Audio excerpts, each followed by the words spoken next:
Welcome everybody to the next part of how to get blood points fast. Today we're going to be looking at how killers gain blood points and the best way of getting the most in a game. And also, if you haven't seen my Survivor blood point video, I've left a card and a link in the description. So if you would like to check that out, feel free to. Now, without further interruption, let's get straight into the video.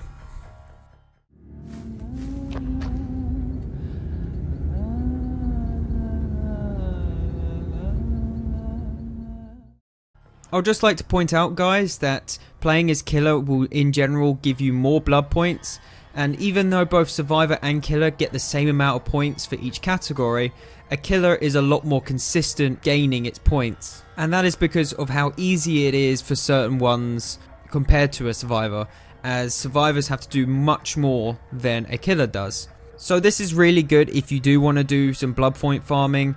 Always try and play as killer just because you will in general make more blood points than a survivor would. So just like survivor, killers also have to do certain categories. These categories include deviousness, brutality, hunter, and sacrifice. We're going to start with deviousness first because I feel like this is the most complex category out of all of them. So what deviousness is basically when you use your killer's ability. For example, if you are the trapper, putting down bear traps, or if you're playing as the hillbilly, you'll be using his chainsaw either to down people or to just run across the map. I won't be going through every single killer and how many points it'll give you, so instead I'm just going to tell you guys what the best killer is for this category. The first killer that's really good with deviousness is the doctor. And this is because every time you zap a survivor with your ability, you gain 250 points. And this is quite easy to do because all you have to do is do it maybe a dozen times and you've already halfway there. And this makes the doctor very reliable on getting deviousness points. However, I feel like the doctor isn't the best killer, and that's why I think that the spirit and hillbilly are a lot better in terms of getting points for this category, and that's because they're a lot more competitive, and I feel like these are the ones you'll experience the most as well at rank 1. So if you're using the hillbilly or the spirit, all you have to do is just use their ability, and for the longer that you use it, the more deviousness points that you would obtain. There are other ways of gaining deviousness points instead of just using the killer's ability. If you are able to kill every survivor, you gain 2,500 points, which automatically gives you more than quarter of the blood points that you will need. Another good way is by hitting a survivor and making sure that they do not heal themselves. So the longer the survivor bleeds without them healing, the more points you will obtain. So hopefully with this knowledge you should be able to gain these points a lot more effectively by basically wounding survivors, killing every survivor, and use the killer's ability as much as possible. So the next category we're going to talk about is brutality. Brutality is a nice and easy category to obtain. All you have to do is hit survivors, break pallets, and generators. If you hit a survivor, you gain 300 points, and breaking something will give you 100 points. So all you need to do is just play the objective, hurt the survivors as much as possible, and break stuff as much as you can. Hunter is the next category, which is also nice and easy to understand. Hunter rewards you from chasing a survivor and finding them, and you gain these points over time when you chase a survivor, and the longer you chase them, the more points you will obtain. So this is naturally done when you're playing as killer, so you don't really need to worry about this too much. The only advice I would give you is that if the survivors are playing really badly and they're not doing any teamwork, then make sure you don't end the chase too quickly because you won't be able to get your max hunter category points. And the last category is sacrifice. And obviously by the name of the category, all you need to do is hook survivors. So for every time you hook a survivor, you will gain 500 points, and then you'll be given an extra 200 depending on what stage the survivor is on. So this means you'll technically be earning 700 points per hook.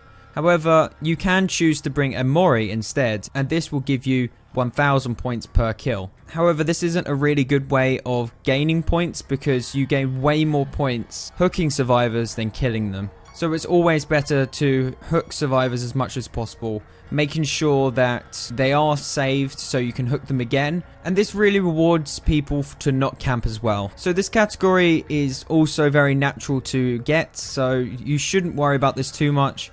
but just make sure that survivors are saving them so you can get them extra points. So with all those categories out of the way, hopefully you have a better understanding of how to get as much blood points as possible. Now we're going to be looking at the build that you should ideally be bringing to farm for these blood points. So here is what I think the best killer build is for gaining blood points. We start with the obvious one, which is barbecue and chili. So not only is this an amazing perk to bring, but it essentially brings you a free blood party streamer every time you play the game. So all you have to do is hook each survivor once. That way you will gain all the tokens for the blood points and you gain 100% at the end of the game. This is pretty much like We're Gonna Live Forever for survivors.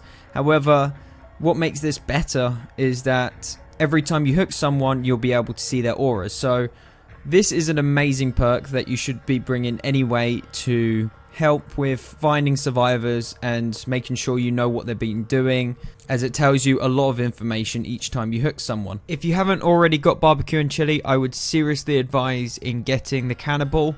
Not only does he have other great teachables, but barbecue and chili is just makes life so much easier for you. And if you are unable to afford him, then you can always try and wait for it to show up in the Shrine of Secrets. Just make sure you have enough shard points in order to get it. The next perk is Distressing. So this perk gives you a 100% more blood points in the Deviousness category, which is great for certain killers such as the Doctor and Hillbilly. However, the downside is, if you want to consider it a downside, is that your terror radius will be much larger, which means that survivors are more likely to be more cautious, and this might affect your game. But if you already know how the terror radius works, then I feel like that this perk will be absolutely fine without really any consequences. So the next perk is Beasts of Prey.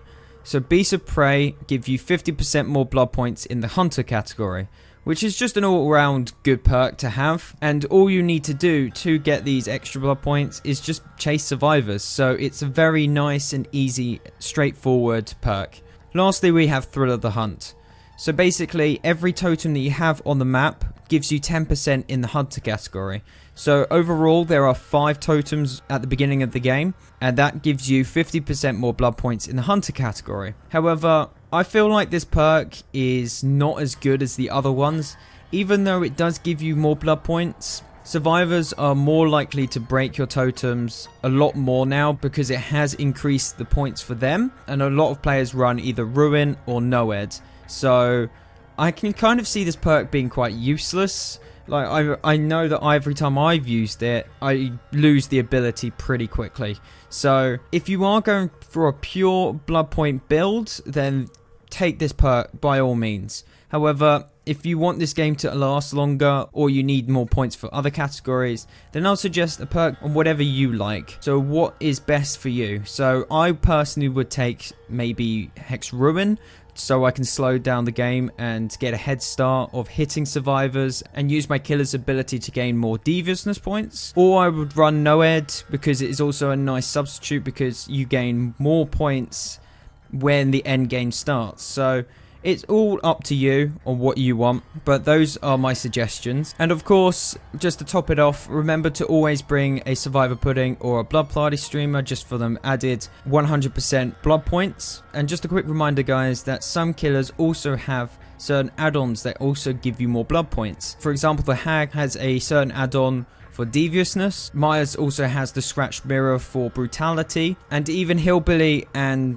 the Cannibal also has increase in blood points as well. So that is everything I need to talk about for the killers. I hope you have learnt something from this video, and if any changes does happen to the blood points, I'll make sure to update it in the description, or I'll pin a comment below. Thank you guys all so much for watching this video. I really do appreciate it. I'll be having a new video coming out this week, which will be subscriber suggestions too, which is builds that are suggested by you guys. So if you want to stick around for that, make sure to subscribe, and I'll see you guys in the next video.